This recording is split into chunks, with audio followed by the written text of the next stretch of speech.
nazo beta lisolo ya motema ya moto ya lokotanga bakomisanga esika nazalelo bazosala nyonso bayeba bazoluka bakomprendre bayeba nini nasala po ete nakoma esika nazalelo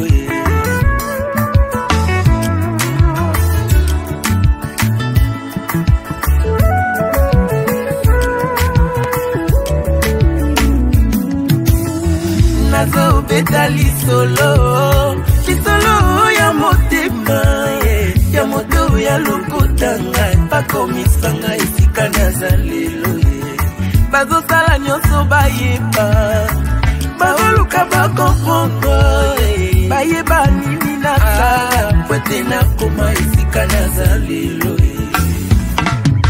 yo boyaki kosunga ngai nabundi ngai moko ti kolo ekosala nga ngulu alors kobebisela ngai réputation te na lokuta na yo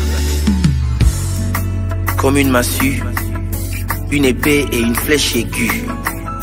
Ainsi est un homme qui porte un faux témoignage contre son prochain. Olio mituna milo ino question tunandena la kisayo secret na ngaye.